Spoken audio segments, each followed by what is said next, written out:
Ah, é. Esqueci. Parte.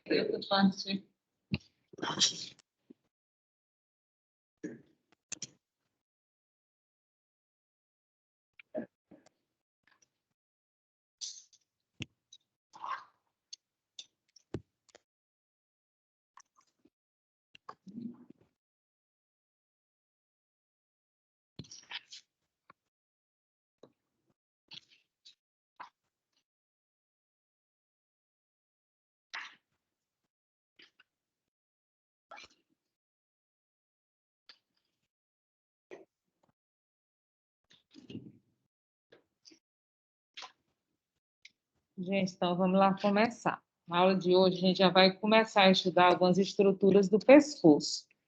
Vamos estudar a faringe. Na verdade, a faringe ela começa aqui no crânio, né, na cabeça, aliás, e depois ela se estende aqui até o pescoço. E a faringe se continua aqui inferiormente, formando o esôfago. A continuação da faringe é o esôfago. E aqui no pescoço, nessa região anterior à faringe, tem a laringe, e anterior ao esôfago tem a traqueia. E anterior à traqueia e laringe tem as glândulas tireoide e paratireoide. Como as estruturas elas se dispõem assim nessas três camadas, as vísceras do pescoço elas são divididas numa camada endócrina, que é essa camada anterior, formada pela glândula tireoide, e associada à tireoide tem as glândulas paratireoides. Elas vão formar a camada endócrina, que é uma camada anterior, fica aqui mais na frente, aqui é a glândula tireoide. Atrás dessas glândulas vai ter a laringe e a traqueia. Esses dois órgãos são do sistema respiratório, então eles vão formar a camada respiratória. E posterior à laringe e traqueia tem o esôfago e a faringe. Eles fazem parte do canal alimentar, né, do tubo digestivo, por isso é a camada alimentar. Então, as vísceras do pescoço, elas são assim, localizadas. Na aula de hoje, a gente vai estudar faringe e esôfago e vamos estudar também tireoide e paratireoide. São as estruturas pequenas e um estudo bem simples. Começando aqui pela faringe. Nessa figura, a faringe é todo esse canal aqui, ó. É um canal assim relativamente comprido, mede mais ou menos 12,5 centímetros de comprimento, e se estende desde a base do crânio, aqui é a junção do esfenoide com o osso occipital, e se estende aqui até o pescoço, terminando ao nível da sexta vértebra cervical. Lembrando que as vértebras cervicais, elas são 7, ela termina aqui mais ou menos na altura da sexta. É um tubo músculo-mucoso, cerca de 12,5 centímetros de comprimento, que se estende, né, nessa região aqui da cabeça e pescoço, e que é um órgão que faz parte tanto do sistema respiratório como do sistema digestório. Porque a faringe, ela serve de passagem do ar durante a respiração, portanto, é uma via aérea da respiração, mas ela serve também de passagem para o bolo alimentar durante a deglutição. Então, ela faz parte também da via digestiva. Ela faz parte do sistema respiratório e do sistema digestório. Aqui está mostrando, a gente está o tempo todo respirando, esse canal está todo aberto. Quando você vai deglutir, está aqui em verdinho, significa um bolo alimentar. Aí, quando você vai deglutir, o palato mole fecha sua comunicação com a nasofaringe, nariz, para o alimento não passar aqui superiormente. E a epiglote, ela fecha essa comunicação aqui da laringe para o alimento não entrar na laringe. Então, esses dois mecanismos, do palato mole e da epiglote, ela evita que o alimento entre nas vias aéreas. Acontece quando a gente vai engolir, quando vai deglutir. Vou tirar a minha máscara, porque eu não estava aguentando respirar com ela. A faringe, ela é dividida em 3 regiões, porque ela se localiza atrás do nariz, atrás da boca e atrás da laringe. Então, aqui, ela se localiza, né, atrás do nariz, aí eu chamo de nasofaringe. A nasofaringe, ela vai aqui da parte basilar, aqui do osso occipital, né, da base do crânio, até a borda inferior do palato mole. Quando termina o palato mole, terminou a nasofaringe. Aqui posterior à boca tem a faringe. Ela se estende da borda inferior do palato mole até a borda superior da epiglote, a parte média da faringe. E aqui essa parte inferior da faringe, que fica atrás da laringe, é a laringofaringe. Ela se estende da borda superior da epiglote até a borda inferior dessa cartilagemzinha aqui azul, que se chama cricoide, que é uma cartilagem da laringe. Essas cartilagens, epiglote, tireoide, cricoide, elas todas fazem parte da parede da laringe. Então, eu chamo a faringe, ela é dividida em 3 partes. A parte superior é a nasofaringe, a parte média é a orofaringe e a parte inferior é a laringofaringe. A nasofaringe, ela se comunica com o nariz através das coanas, que é essa região aqui, essa abertura. Se comunica com a boca através do istmo das fauces, que é aquela abertura que eu vejo lá no fundo da boca. E se comunica com a laringe através dessa abertura aqui, que é o ádito da laringe. Além dessas 3 estruturas, a faringe ainda se comunica com o ouvido, através da tuba auditiva, e a continuação dela é o esôfago, quer dizer, ela é uma região que comunica boca, nariz, laringe, ouvido e esôfago. É uma região aí de várias comunicações. Nessa figura aqui, ó, essa região aqui seriam as coanas, aí aqui é a borda inferior do palato mole, portanto, essa região toda aqui é a nasofaringe, também chamada de parte nasal da faringe. Coanas, eu já expliquei a comunicação da nasofaringe com a cavidade nasal. O fórnix é como se fosse o teto da faringe. Essa parte aqui superior da faringe se chama fórnix. A gente vai estudar outros fórnix. Fórnix da vagina, como se fosse a região bem superior, quando ela termina lá em cima. No fórnix da faringe tem uma tonsila. Lembra da tonsila palatina? Aqui também tem uma tonsila, só que aquela é chamada de tonsila faríngica. E quando ela cresce, ela vai obstruir aqui parcialmente as coanas, a pessoa vai ter dificuldade de respirar pelo nariz, e quando ela está crescida, se chama adenoide. Adenoide é o crescimento da tonsila faríngica. Ela é pequenininha, só essa função de defesa, mas em algumas crianças, principalmente, ela cresce muito, ela se desenvolve muito, dificultando a respiração nasal. Aí, nesse caso, inclusive, tem que fazer uma cirurgia retirando a tonsila, retirando essa adenoide. Às vezes, ela regride com medicamentos.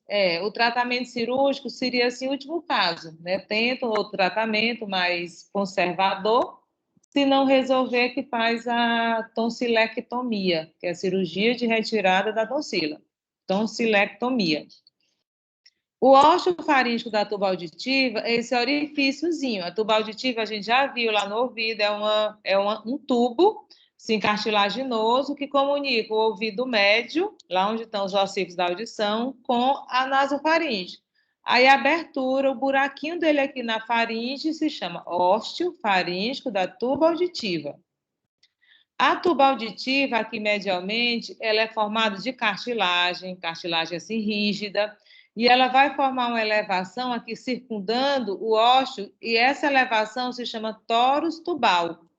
Então, torus tubal é o revestimento, essa elevação aqui, ó, que envolve o ósseo faríngico da tuba auditiva. O ósseo é o buraquinho e o contorno dela, que fica assim elevado, é o torus tubal. Partindo do torus tubal, tem uma prega que vem aqui para trás, ó, para a faringe, aí se chama prega salpingo-faríngica. Oi? Mouse. Então, aqui é o torus tubal. Aqui é por isso é que eu fico a aula o tempo todo assim, ó, é para ele não desaparecer. Aqui é o torus tubal. Aí, partindo aqui, ó, essa elevação aqui atrás, é a prega salpingo-faríngica.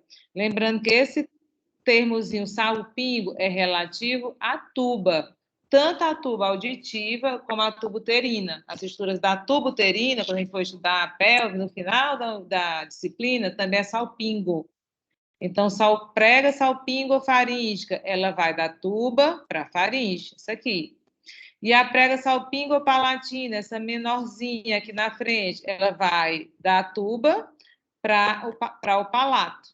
A prega salpingo-palatina, ela fica mais na frente, ela é menorzinha.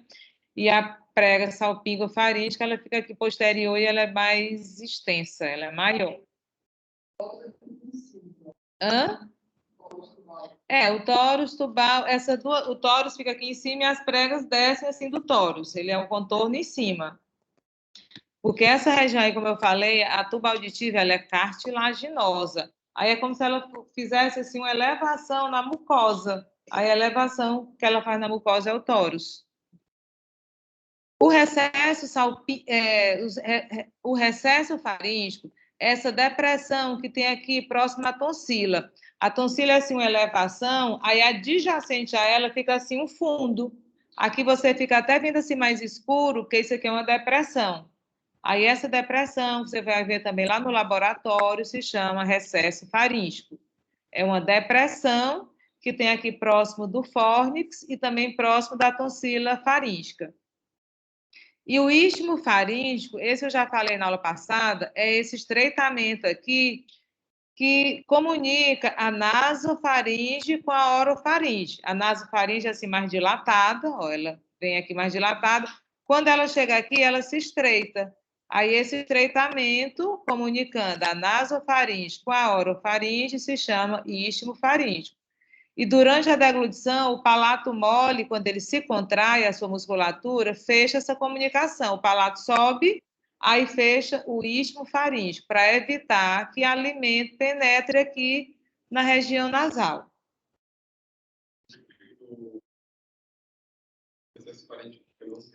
O recesso faríngeo, né? Ó, essa depressãozinha aqui, é uma depressão que fica próxima à tonsila. É porque a tonsila, ela é uma elevação. Aí, próximo dela, fica assim, fundinho, do lado dela. Aí é o recesso faríngeo. O fórnix é o teto, é essa parte aqui bem superior. Aí, a tonsila faríngica, ela se localiza no fórnix. Ela está lá na região do fórnix, ela está bem em cima. E agora a gente vai estudar a parte oral da faringe, também chamada de orofaringe. A gente já viu que essa comunicação, por onde o alimento passa, que comunica a boca com a faringe, que essa abertura aqui que você vê quando abre a boca, é o istmo das fauces. E o istmo das fauces, ele é limitado aqui dos lados pelos arcos. Esse arco aqui da frente é o arco palatoglosso, de cada lado. Esse arco aqui que contorna mesmo o istmo das fauces é o arco palato-faríngeo. Entre os dois arcos, os arcos são assim elevações, entre os dois arcos tem uma depressão, que é a fossa tonsilar.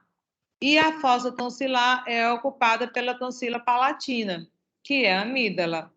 Tonsila palatina, ela fica assim parcialmente coberta pela língua. Então, quando o pediatra, o dentista, o médico quer ver a tonsila palatina, ele coloca aqui na língua, aperta a língua com um abaixador de língua, que é uma espátulazinha de madeira, aí empurra a língua para baixo para você ver melhor a tonsila palatina, para pesquisar inflamação, secreção purulenta. Nessa figura que eu já tinha mostrado, isso aqui é o arco palatoglosso, esse de trás é o arco palato faríngico, e entre eles a tonsila palatina. E essa depressão ocupada pela tonsila palatina é a fossa tonsilar. Essa região posterior da língua, que fica assim olhando, fica voltada para a faringe, ela tem essas tonsilas também, que são as tonsilas linguais. E da parte faríngica da língua para epiglote, tem umas pregazinhas, que eu vou mostrar nessa outra foto. Ó. Aqui, a partir daqui para frente é a língua. Aqui é a região posterior da língua. E aqui atrás da língua tem a epiglote. Essa pregazinha aqui, isso aqui você vê lá no laboratório bem. Essa pregazinha aqui, que vai da língua para a epiglote, se chama prega glossoepiglótica mediana. E tem uma também aqui de cada lado. Essa do lado são as pregas glossoepiglóticas laterais. Entre a prega glossoepiglótica mediana e as laterais, de cada lado, fica assim uma depressão, fica um fundinho. Essa depressão são as valéculas epiglóticas, tá? Então, são as valéculas. A cartilagem epiglótica, que já é uma estrutura da laringe, ela é molezinha, ela é formada de cartilagem elástica, então ela é mais mole do que as outras cartilagens, a tireoide, a cricoide, e ela, quando eu vou fazer a deglutição, quando eu vou engolir, ela dobra, ela tem essa mobilidade, já que ela é cartilagem elástica, mas ela tem esse tipo um ligamento, uma pregazinha, fixando ela na língua, prega glossoepiglótica mediana, prega glossoepiglótica lateral, e aqui são as valéculas epiglóticas. Isso aqui é o arco palatofaríngico, nessa foto. Esse aqui é o arco palatoglosso, e aqui a tonsila palatina, e aqui são as tonsilas linguais. E a parte mais inferior da faringe é a laringofaringe, também chamada de parte laríngica da faringe. Se comunica com a laringe através dessa abertura aqui, que é fechada pela epiglote durante a deglutição, e essa abertura aqui se chama ádito da laringe. Então, essa primeira imagem aqui, eu cortei a faringe por trás, como é que se eu tivesse pego um cadáver, cortei a faringe aqui por trás, abri a faringe por trás, e estou olhando a faringe só que de trás para frente. Então, essa abertura aqui, ó, são as coanas, essas elevações aqui são as conchas nasais, concha nasal inferior, concha nasal média, e essa parede bem no meio é o septo nasal. Então, aqui são as coanas. Essa aberturazinha aqui é o istmo das fauces. Aqui a úvula, ali na frente estou vendo a língua. E essa abertura aqui é o ádito da laringe, que é fechada pela epiglote, que é essa elevaçãozinha durante a deglutição. O ádito da laringe é essa abertura aqui, ó. Porque aqui você está vendo a secção mediana, você está vendo só um espaçozinho. E aqui você está vendo mesmo ela aberto. Aí a epiglote, na hora que ela fecha assim, quando ela fecha, ela dobra para trás. Aí ela fecha a laringe, que fica atrás da faringe. Que está na frente da faringe, desculpa. Ela está aqui, aí ela dobra aqui para trás e fecha o ágito da laringe. O recesso piriforme, quando você olha aqui a laringofaringe, você vê que aqui do lado do ádito, um pouquinho mais abaixo, aqui do lado, tem assim uma depressão. Recesso, normalmente a gente é um espaço, uma depressão. Aí isso aqui é o recesso piriforme. Esse recesso piriforme, clinicamente, ele é importante porque é onde, às vezes, fica algum ossinho ali de galinha ou de peixe, alguma espinha de peixe. Já ficaram assim preso uma espinhazinha de peixe na garganta? Pois ela fica normalmente aqui, ó, nessa depressãozinha, que é o recesso piriforme. Aí, se você não conseguir remover, o médico tem uma pinçazinha que ele bota lá e retira. Tá? Então, o recesso piriforme é um local frequente de acumular, enganchar alguma coisazinha, como, por exemplo, uma espinha de peixe. E as pregas ariepiglóticas, a gente vai ver isso aqui novamente em laringe, é esse contorno aqui lateral do ádito da laringe, porque o ádito da laringe, aqui na frente vai ter uma cartilagem, que é a epiglote, e aqui atrás vai ter uma cartilagenzinha, que é a aritenoide. As cartilagens da laringe, já adiantando laringe, esse durinho aqui, ó, é a laringe. Na laringe eu tenho 6 cartilagens: epiglote, tireoide, cricoide, aritenoide, corniculado e cuneiforme. Essas são as cartilagens da laringe. Aí essa pregazinha que tem aqui de cada lado do ádito da laringe, ela, essa aqui, ó, ela vai da epiglote até uma cartilagem que tem aqui de cada lado, que é a aritenoide. Aí esse contornozinho aqui do ádito da laringe se chama prega área epiglótica. Então, isso aí é o que você vê aqui na laringofaringe, algumas estruturas já da laringe, porque ela tem essa proximidade. A parede da faringe, a faringe é onde eu vou engolir. A deglutição é a passagem do alimento pela faringe e pelo esôfago. Primeiro, quando a gente vai fazer a digestão ela começa esse processo na boca. Boca, faringe e esôfago, a gente chama de fase ingestiva. O alimento ainda está entrando. Eu preparo na boca, mastigo, ele é envolvido pela saliva, fica bem lisinho, aí eu vou deglutir. Aí, quando eu estou deglutindo, ele passa primeiro pela faringe e pelo esôfago. Aí é rápido. Deglutir, ele já chegou lá no estômago. Ele passou faringe, esôfago, chegou no estômago. Aí no estômago vai acontecer a digestão propriamente dita. Ele vai demorar lá, principalmente dependendo da consistência do alimento. Se é fibra, se é sólido, se é líquido, ele vai demorar um tempo X lá.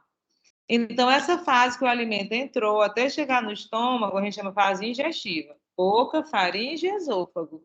E a deglutição é exatamente isso, essa passagem desse alimento.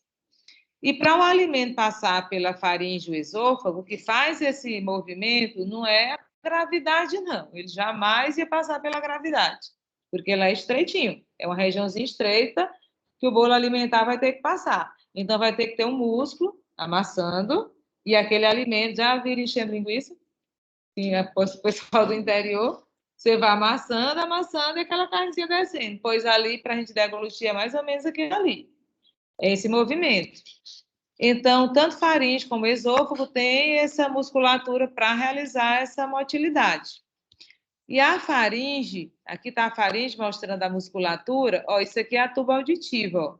Ela aqui, esse buraquinho dela é o ósseo faríngeo da tuba auditiva. E a faringe, ela é formada por músculos bem pequenos, como é também lá no palato mole, mas eles são 6 músculos divididos em uma camada circular, fibras. Na verdade, ela não é um círculo, ela é um semicírculo, que ela é aberta na frente, a faringe. Então, mas a gente chama de camada circular, mas ela não forma um círculo, ela forma só um semicírculo. E uma camada longitudinal, exatamente para ir subindo a faringe e o alimento descendo. Sobe a faringe e o alimento desce. E a outra vai amassando para o alimento descer. Eu posso estar deitada, eu posso estar de cabeça para baixo, eu vou engolir. Eu não depende da gravidade, depende dessa contração muscular. Então, esses músculos, ó, essas fibras que ficam assim na horizontal, são a camada circular. Esses músculos fininhos, ó, os mais finos que ficam aqui assim na vertical, são a camada longitudinal. São 3 músculos circulares, 3 músculos longitudinais. Os circulares, eles são chamados de constrictores, eles vão fazer a constricção. Esse aqui é o constrictor superior, eu vou mostrar outra figura que está melhor. Esse aqui é o constrictor médio, e embaixo vai ter o constrictor inferior, está nem aparecendo essa foto. E esses aqui são longitudinais. Esse que vai do palato para a faringe é o palato faríngeo. A gente já viu ele forma o arco, palato faríngeo, a gente já estudou ele no palato. Esse aqui bem fininho, ó, que vai da tuba auditiva para a faringe é o salpingo faríngico, ele que vai formar aquela prega lá, salpingo faríngica. E ainda tem um outro que vai se fixar no processo estiloide do temporal, que é o estilo faríngico.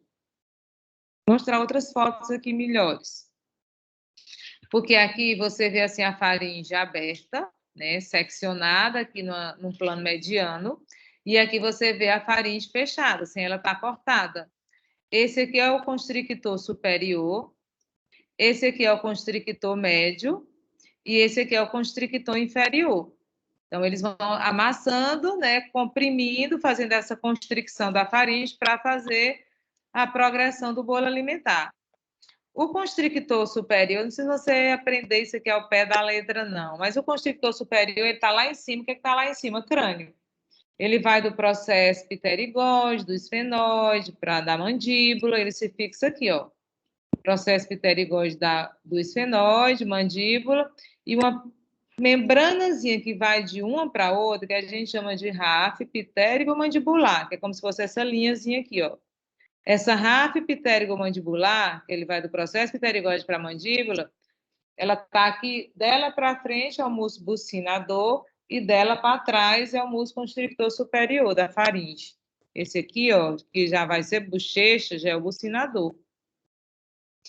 O constrictor médio, ele vai principalmente para o ocioide, tá aqui, ó, bem nessa transição mesmo da cabeça com o pescoço. O constrictor médio se fixa no ocioide. E o constrictor inferior, que é esse aqui, ó, bem grande, é o maior de todos, deles três, ele vai para a cartilagem tireoide, que forma o pomo de Adão, e para a cartilagem cricoide. Ela já está aqui, né, a parte mais inferior do pescoço, se fixando na tireoide e na cricoide. Então, ele vai comprimir a faringe e vai fazer a progressão do bolo alimentar. Esses nervos, eles são inervados por um entrelaçamento de nervos que a gente chama de plexo faríngeo. Todo mundo já sabe que plexo, essa palavra plexo, é o entrelaçamento. Pode ser plexo venoso ou plexo nervoso. Pode ser um entrelaçamento de veias ou entrelaçamento de nervos. Então, plexo faríngeo é um plexo nervoso, onde nele chega o nervo vago, que é o 10º par de nervo craniano, e o nervo glossofaríngeo, que é o 9. Aí eles vão inervar, eles se entrelaçam, quando eles chegam lá na faringe, se misturam e vão inervar esses músculos. Quando a pessoa tem lesão no glossofaríngeo ou no vago, um dos sintomas mais claros quando a pessoa tem lesão desse nervo é disfagia, que é exatamente dificuldade de deglutição. O médico, quando a pessoa tem um trauma e começa a se engasgar e ter dificuldade de deglutição, pode ser lesão de um desses nervos aí, glossofaríngeo ou vago. E a ação desses músculos? Contrair as paredes da faringe durante a deglutição, para empurrar o bolo alimentar. Aqui está mostrando a mesma coisa, ó, constrictor superior, processo pterigóide mandíbula, ráfide pterigomandibular. Constrictor médio vai lá para o ocioide e o constrictor inferior vai lá para a cartilagem tireoide e a cricoide, que é uma cartilagem que fica abaixo da tireoide.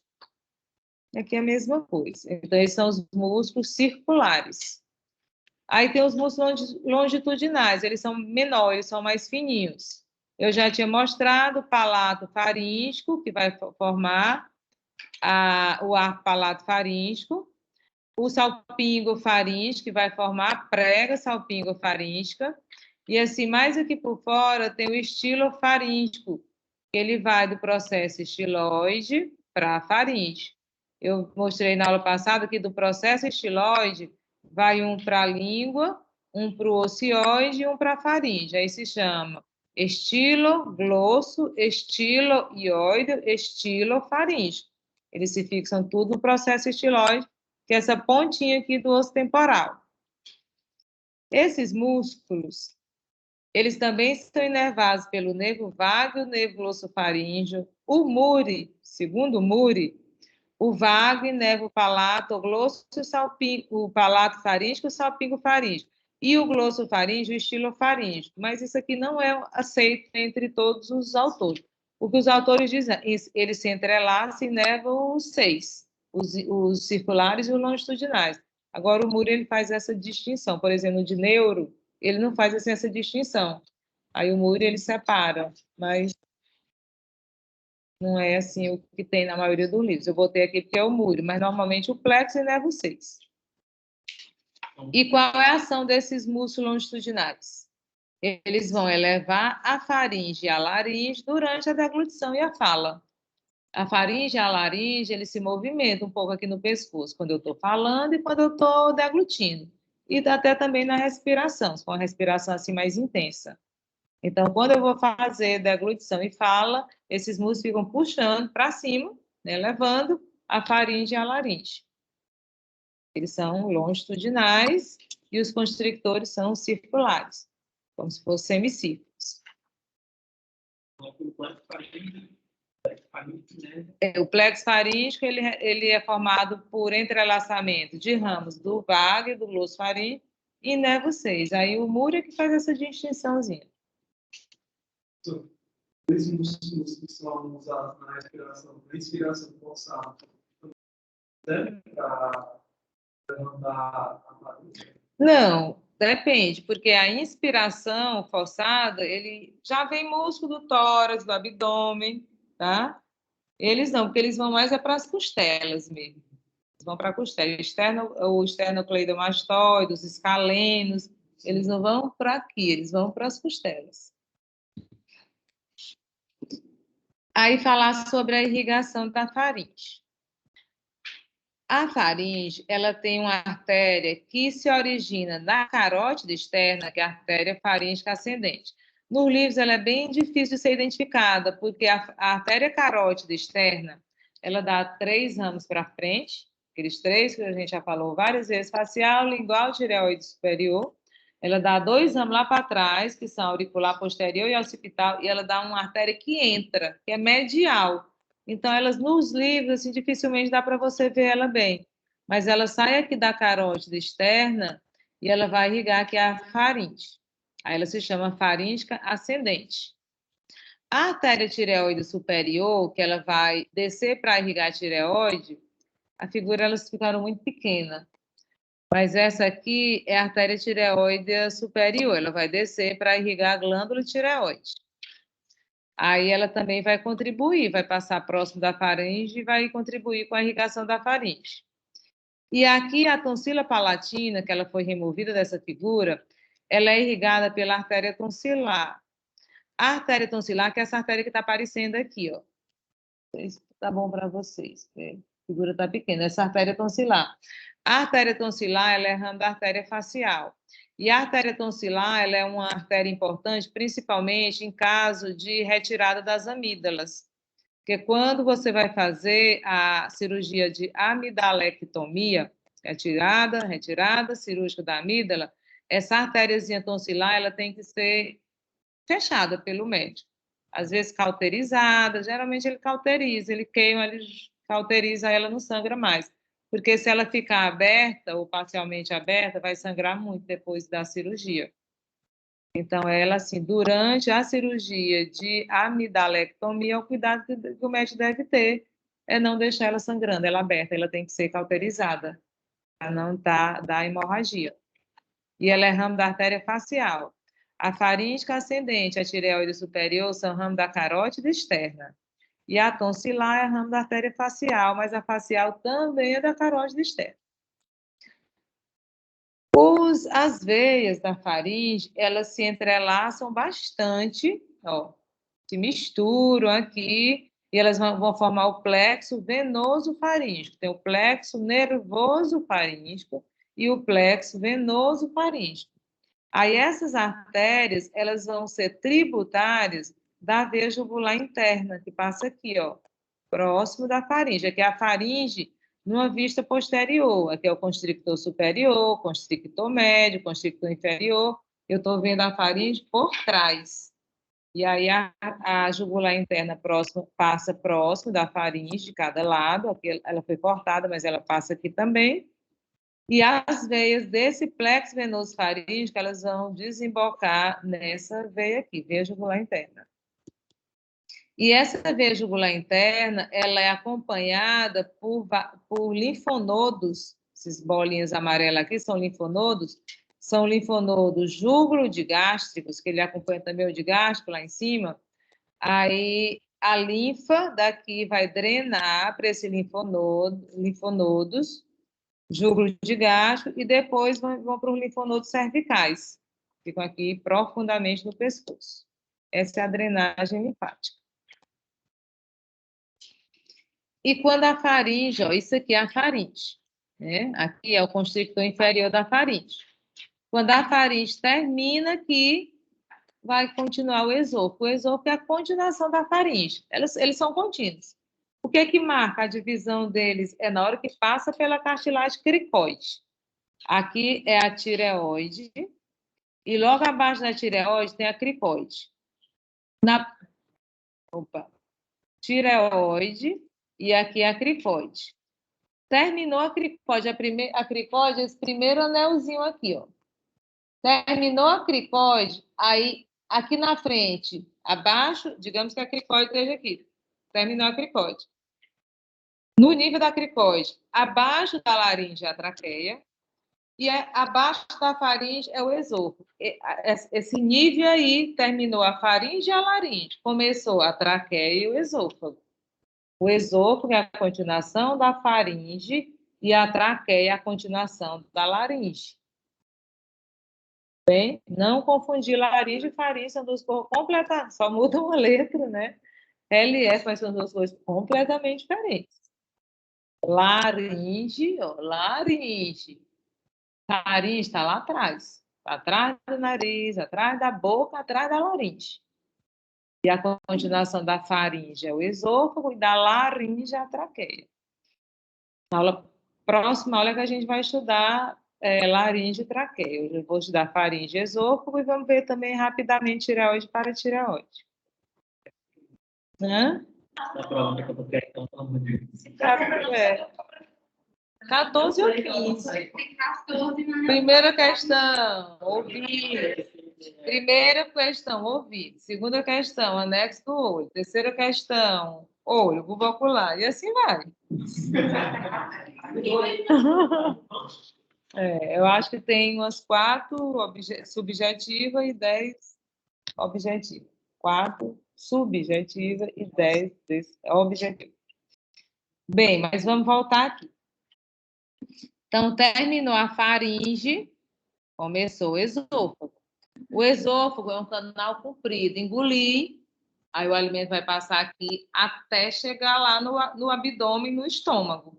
Então, o esôfago começa já na partezinha inferior do pescoço, aí ele depois passa por todo o tórax e termina no abdômen. A maior parte dele é a parte torácica.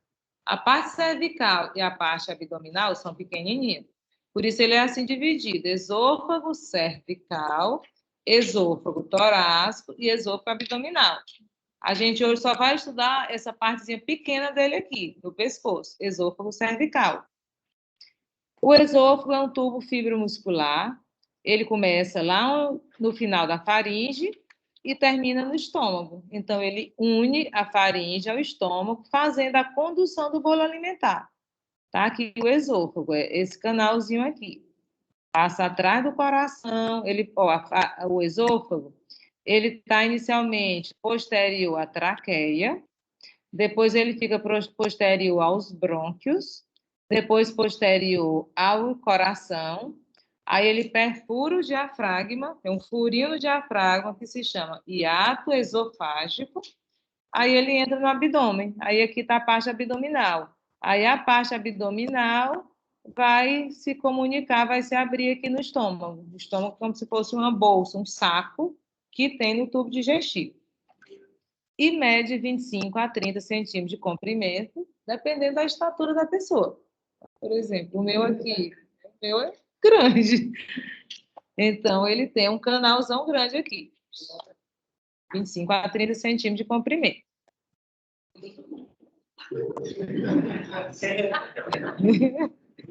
Então, aqui a figura está até melhor. Então, começou aqui, aí ele tem essa parte aqui no pescoço, a gente chama esôfago cervical, ou parte cervical do esôfago. Fica um nome grande, a gente diz, esôfago cervical. Aí aqui ele vai entrar no tórax, aqui na primeira costela, esôfago torácico, que é a parte maior. Perfurou o diafragma, entrou aqui no abdômen, parte abdominal. Como eu já falei, a parte torácica é a maior, a parte abdominal é a menor. E a parte cervical também é pequena. E o esôfago, ao longo desse trajeto aqui, ele não é assim uniforme em toda a sua extensão. Ele tem região um pouquinho mais dilatada, aí tem lugar que ele se estreita um pouquinho. Ele dilata um pouquinho, se estreita um pouquinho.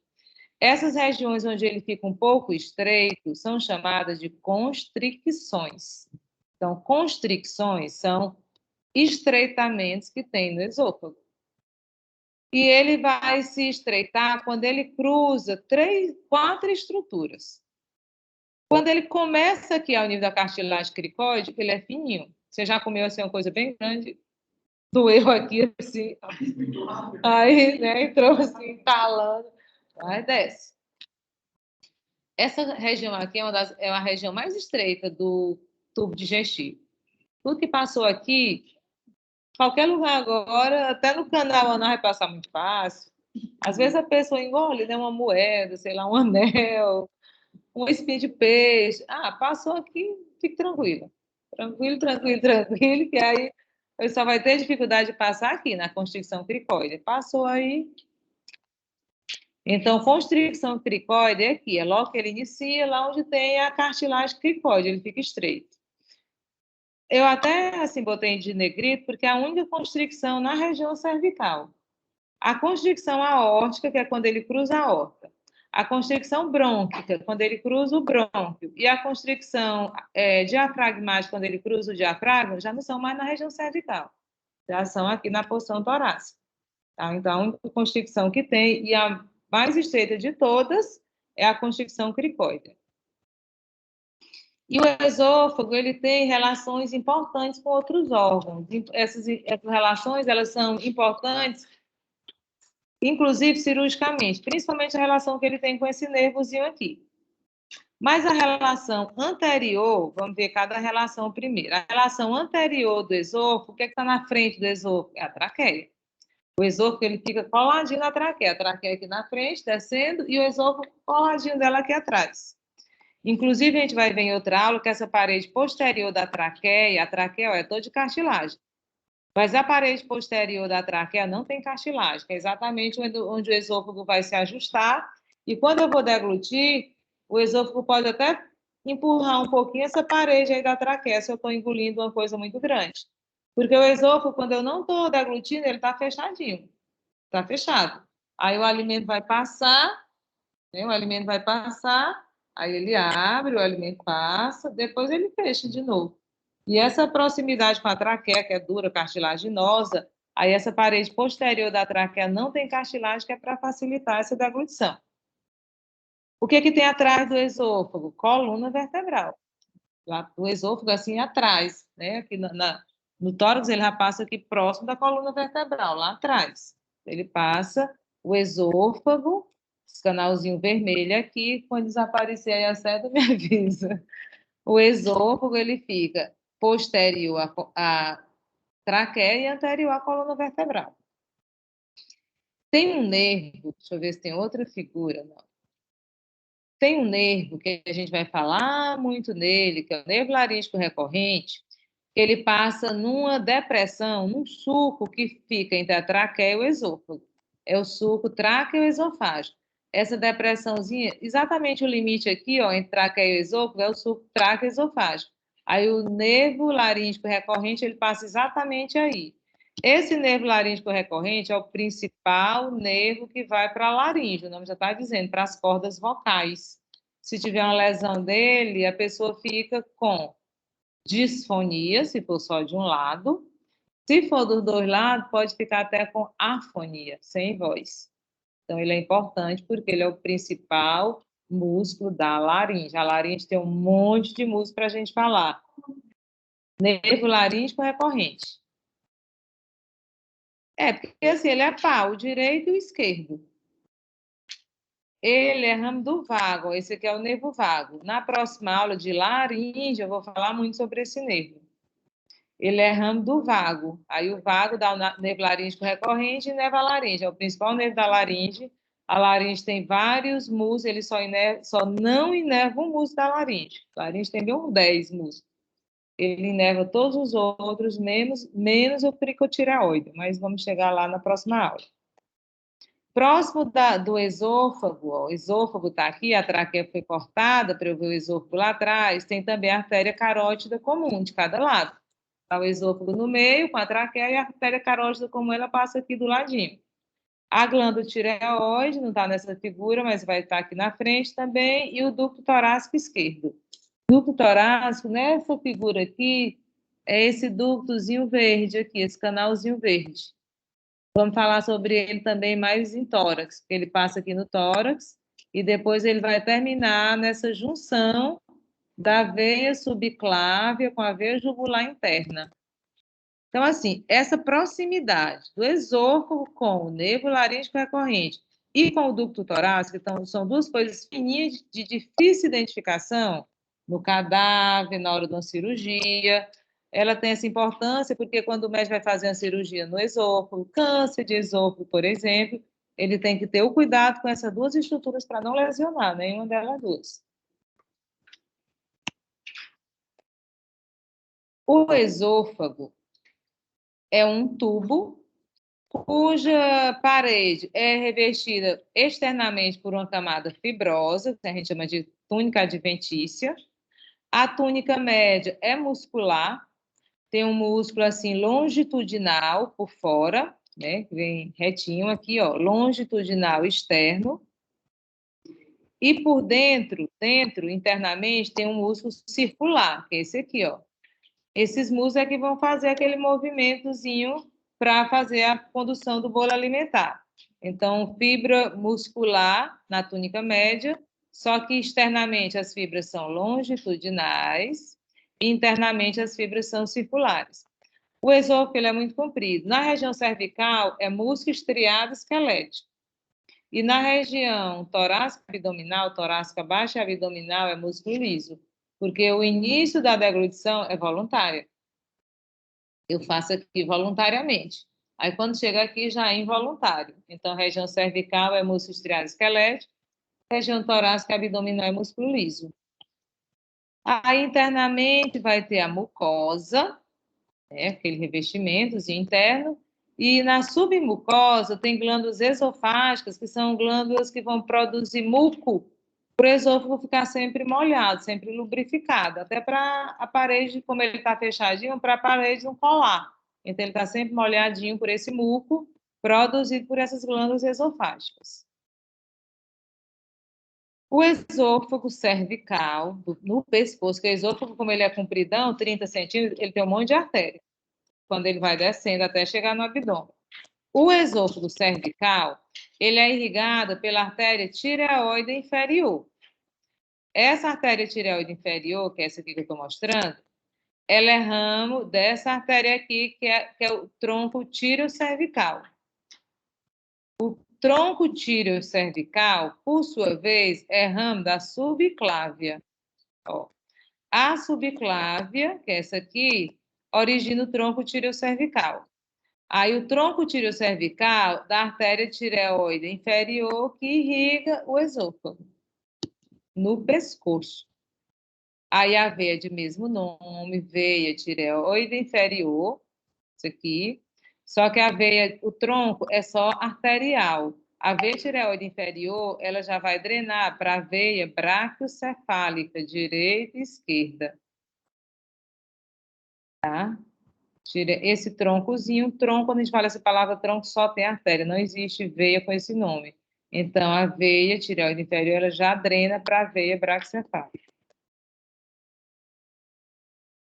E sobre o esôfago a gente ainda vai estudar, porque ele está, como eu já falei, principalmente no tórax. A gente estuda ele com mais detalhes no tórax. O esôfago a gente enjoa ele, porque estuda na unidade 1, na unidade 2 e na unidade 3. Ele tem no pescoço, no tórax e no abdômen. Essa parte de inervação eu vou dar lá também. Mas a aula não terminou ainda. Tá? Não se anime.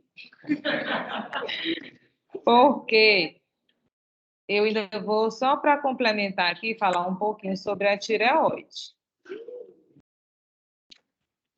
A tireoide é porque é outra aula, mas tem lá para vocês. Mas vamos falar um pouquinho sobre a tireoide. Para começar, no pescoço, tem a cartilagem tireoide e a glândula tireoide, deve estar lá no final. Tem a cartilagem tireoide e a glândula tireoide. Câncer, cirurgia, não é na cartilagem. A cartilagem está ali, é na glândula, né? Essas patologias é na glândula, hipertireoidismo, hipotireoidismo, tudo é na glândula tireoide. Que ela é essa estruturazinha aqui, ó. Aqui é a cartilagem tireoide, glândula tireoide. Cartilagem tireoide, como forma o pomo de Adão no homem. Aí, abaixo da cartilagem tireoide, tem a glândula tireoide. Ela já fica aqui um pouquinho abaixo. Tem gente que tem até ela assim hipertrofiada, a gente chama bócio, aí ela fica bem projetada aqui na frente. Principalmente é uma patologia que é mais frequente em mulheres. Mulher tem mais problemas de tireoide do que os homens. Qual é a função da glândula tireoide? A glândula tireoide é uma glândula endócrina, produz hormônios, e ela vai produzir 3 hormônios, que são o T3 e T4 e a calcitonina. A ação, já estudaram em fisiologia? Endócrino?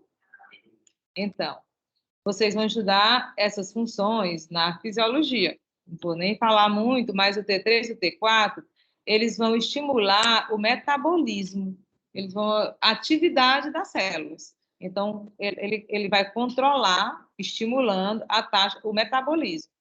Pessoas que têm deficiência de T3 e T4, eles têm sonolência, apatia, fraqueza muscular. Então, a atividade metabólica dele fica baixa.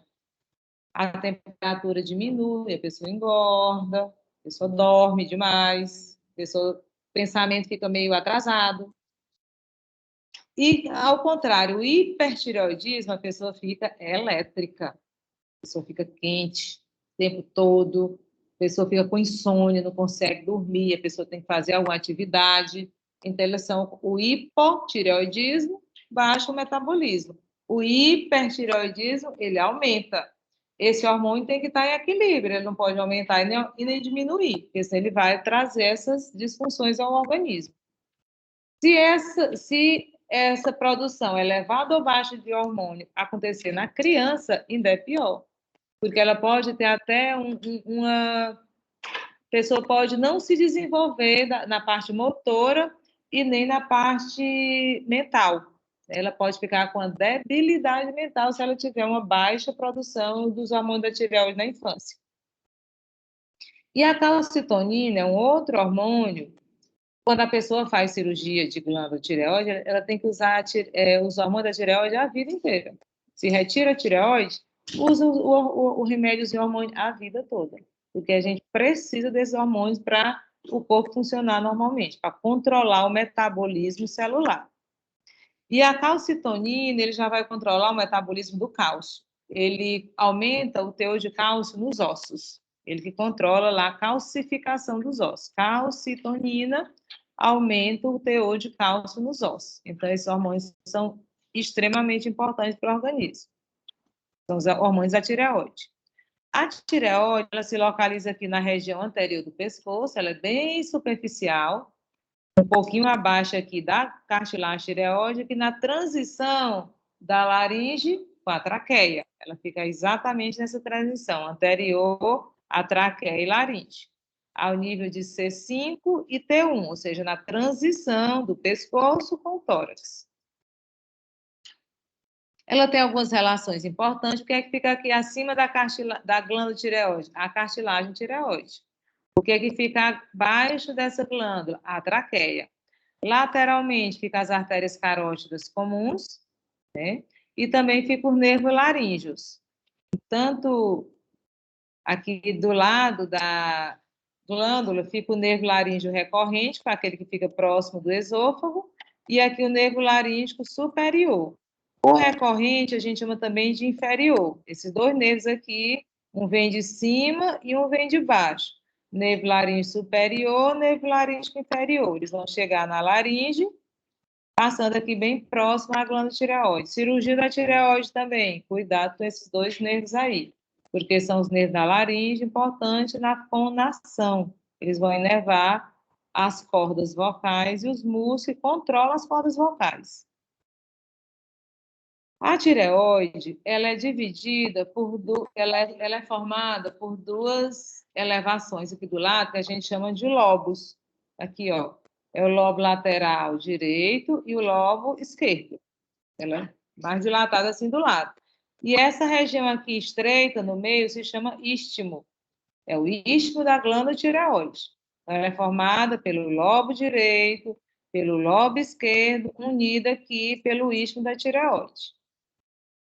Em algumas pessoas, desse istmo ascende um pedacinho da glândula assim para cima, que se chama lobo piramidal. O lobo piramidal é uma variação anatômica, ele não tem em todo mundo. Ao contrário, ele normalmente está ausente. Mas se em alguma pessoa crescer um pouquinho aqui a tireoide, não vai alterar a função hormonal, vai ser normal, mas ela tem uma projeçãozinha aqui, é o lobo piramidal, pode estar ausente ou presente. E a tireoide, ela é revestida por uma cápsula fibrosa, separando ela das demais estruturas. Então, glândulas endócrinas, hipófise, tireoide, paratireoide, pâncreas, de anatomia não tem quase nada. Agora, a fisiologia delas, aí a fisiologia e a patologia, aí é super rica. Mas de anatomia não tem nada. O que é que tem a tireoide? Uma glândulazinha aqui, parecendo uma borboletazinha, lobo lateral direito e esquerdo, o istmo, nessa região aí. Então, ela não tem, assim, anatomia. Agora, fisiologia. Aí, fisiologia não, é uma aula só para tireoide e paratireoide. E também outra característica das glândulas endócrinas é ela ser muito irrigada. Porque as glândulas endócrinas, elas produzem hormônios que são indispensáveis para o funcionamento do organismo. Nosso corpo é comandado por duas estruturas. Sistema nervoso, claro que é o principal, e o sistema endócrino. O sistema nervoso controla tudo. E o sistema endócrino? Mas o metabolismo. O sistema endócrino controla o metabolismo, a reprodução, o sistema reprodutor genital é controlado pelo endócrino, o nervoso controla menos do que o endócrino, e também o crescimento da pessoa, a estatura. Mas as outras funções é pelo sistema nervoso. E o sistema endócrino, ela realiza essas funções, né? Controlar a reprodução, o crescimento e o metabolismo através de hormônios. Hormônios são produzidos nessas glândulas, mas eles são liberados para dentro do sangue. Eles não têm um canalzinho para jogar o hormônio lá na estrutura. Então, o hormônio entra no sangue e o sangue é que vai distribuir esses hormônios. Ah, vai atuar a calcitonina, tem que chegar em todo o osso. Como é que vai chegar em todo o osso? Pelo sangue. O T3 e o T4. O T3 e T4, que é triiodotironina e tetraiodotironina. Ele tem esse nomezão grande, a gente abrevia T3 e T4. Eles vão chegar em toda célula para realizar o metabolismo, para ativar o metabolismo. Como é que chega em toda célula? Pelo sangue. Então, toda glândula endócrina, ela é muito vascularizada. Ela tem muito sangue, esse sangue vai recolher esses hormônios e vai distribuir pelo corpo. E na tireoide chegam 3 artérias. Artéria tireoide superior, artéria tireoide inferior e a artéria tireoide íma, ela só existe em 10% da população. Ela, na verdade, na maioria das pessoas, ela está ausente. A tireoide superior é essa aqui, ó. Ela se origina da carótide externa. Ela, além de irrigar a tireoide, ela ajuda na irrigação da laringe e do esôfago e da traqueia. Ela vai para a tireoide, mas ela irriga coisas maiores do que a tireoide. Esôfago, laringe e traqueia. Aqui embaixo vem a tireoide inferior. Ela está um pouco escondida porque ela entra aí mais profunda. A tireoide inferior, que é essa aqui, ó, ela se origina no tronco tireocervical. A gente falou nesse minuto que ela irriga o esôfago. E ela, o tronco tireocervical se origina na subclávia. Como eu falei, em 10% da população, ó, aqui é a tireoide inferior. E aqui é a tireoide superior. Tireoide superior da carótide externa, tireoide inferior do tronco tireocervical, que é a rama da subclávia.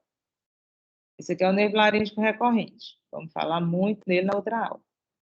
E a artéria tireoide íma, ela só é ela não é par, ela é chamada íma, ela vai passar aqui, né, e vai irrigar principalmente essa parte mediana, né, o istmo.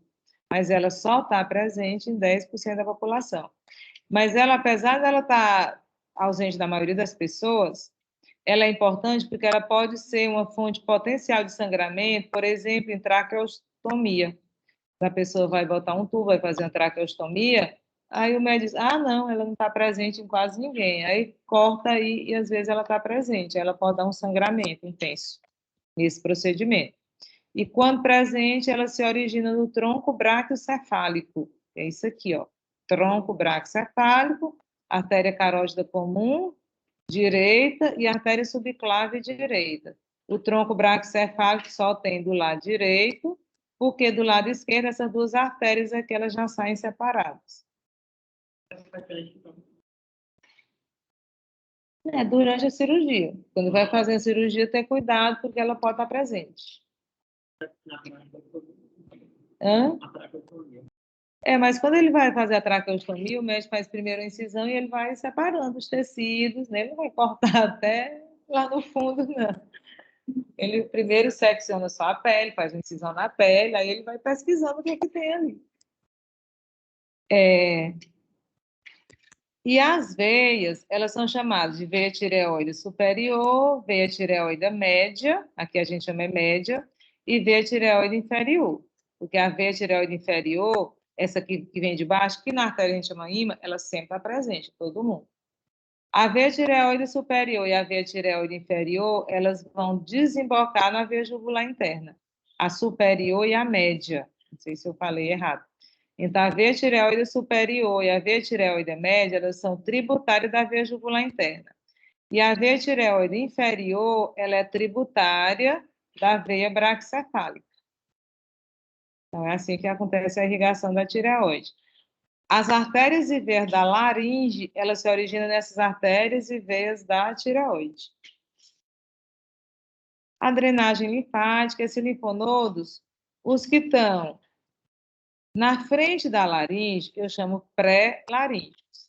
Os que estão na frente da traqueia, eu chamo pré-traqueais. Esses amarelinhos, pré-laríngeos, pré-traqueais. Os que estão do lado da traqueia são paratraqueais. Esses que o nome tem traqueia, eles vão desembocar nos linfonodos cervicais profundos inferiores. E os da laringe vão desembocar no linfonodos cervicais profundos superiores. Ou seja, toda a linfa, toda essa região vai para os linfonodos cervicais. Tem alguns intermediários, mas sempre vai para esses cervicais.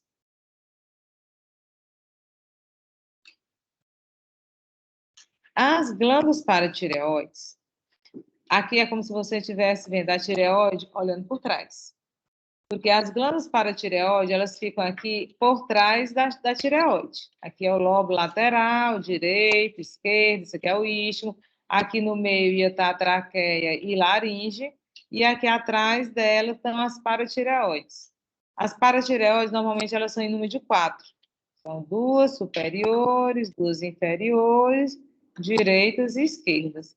Mas tem pessoas que só têm 2 paratireoides e tem pessoas que têm 6 paratireoides. É uma variação anatômica, não compromete a função, mas ela pode variar em número de pessoa para pessoa. Mas o mais frequente é que seja 4. Elas vão produzir só um hormônio, que é o paratormônio. E o paratormônio tem uma ação contrária à calcitonina. A calcitonina, porque assim, a quantidade de sais minerais elas têm que estar em equilíbrio no sangue e nos ossos. A calcitonina aumenta no osso, diminui no sangue. O paratormônio diminui no osso, aumenta no sangue. Eles têm que estar em equilíbrio. Porque se tiver uma disfunção, aí o osso ele pode ficar hipermineralizado, que não é bom para o osso, ou ele pode ficar desmineralizado, que também não é bom no osso. Porque os sais minerais tem só no osso? Não, os sais minerais tem no músculo, tem no cérebro, tem no rim, tem tudo. Só que no osso tem muito, é o reservatório, por isso é que o osso é duro. Mas o nosso corpo todo precisa de sais minerais. E quem controla essa passagem dos ossos para os outros órgãos são esses 2 hormônios, calcitonina e paratormônio. Calcitonina da tireoide e paratormônio da paratireoide. Onde é que ela se localiza? Na face posterior da glândula tireoide. E ela fica externamente, a cápsula da tireoide, mas ela fica dentro da bainha cervical. Quando você vai fazer uma cirurgia de tireoide, você deixa a paratireoide. Por exemplo, a pessoa tem câncer de tireoide, tem um nódulo na tireoide, aí tira a tireoide. Mas o médico conserva as paratireoides. E se for assim um nódulo inicial, ele tira só a parte anterior da tireoide e deixa a parte posterior com as paratireoides. Exatamente para não remover também as paratireoides. Como é que fica a paratireoide? Não, mas as paratireoides, então, o médico vai dissecar. Essas paratireoides é como se fosse assim, uma bolinha do tamanho de um grãozinho de arroz. Elas ficam atrás. Aí o médico seca, deixa elas quatro, porque aqui tem muito tecido conjuntivo, tem coisa tudo coladinha aí. Elas ficam, né, no outro tecido conjuntivo. E a cirurgia é tireoidectomia. Essa palavrazinha tomia é tirada, né? Então, amidalectomia, tonsilectomia, mastectomia, esplenectomia, quando tira o baço, né? E a tireoide é tireoidectomia. Só que a tireoidectomia, ela pode ser parcial ou total. Aí, quando a tireoidectomia é parcial, eles deixam essa região posterior, para não mexer, não manipular com as paratireoides. E quando é total, eles deixam as paratireoides. Que a pessoa fica tomando o remédio só da tireoide, porque aí fica tomando o remédio da tireoide a vida inteira. Porque esses hormônios, eles são indispensáveis à vida. E é isso. É muita coisa, mas deu certo. A paratireoide, ela recebe o mesmo sangue da tireoide. A tireoide é a principal, digamos assim, a grande. Aí ela irriga, o sangue dela irriga a paratireoide também. Certinho? Pessoal, então ficamos assim. Como terça-feira é feriado, a gente vai dessa aula, é uma aulazinha menor, porque eu vou dar só laringe e traqueia. Laringe é 80% da aula e traqueia é 20%. Laringe tem muita coisa, mas traqueia é pequenininho como esôfago. É um órgão grande, mas simples. Aí a laringe é um órgão pequeno e complexo. E essa aula eu vou dar na sexta-feira, 16 e 20. Tá? Para a gente não atrasar o conteúdo. Nossa prova, no dia 8 vai ser a prova teórica. Aí a gente faz a prova e uma prática de laringe. E no dia 10 é a prova prática desse conteúdo. 8 e 10. Ok?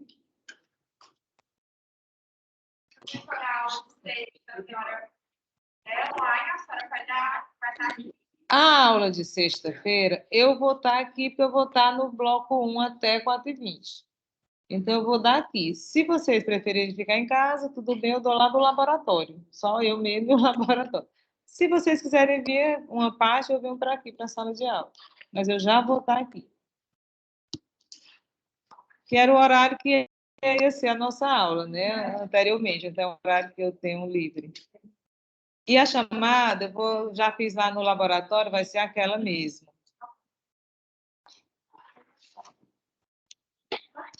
Então, partiu.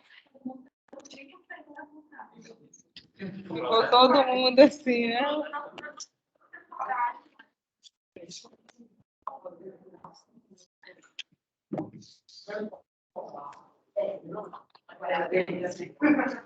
Gente, pessoal de casa, tchau, tchau. Vou ligar aqui.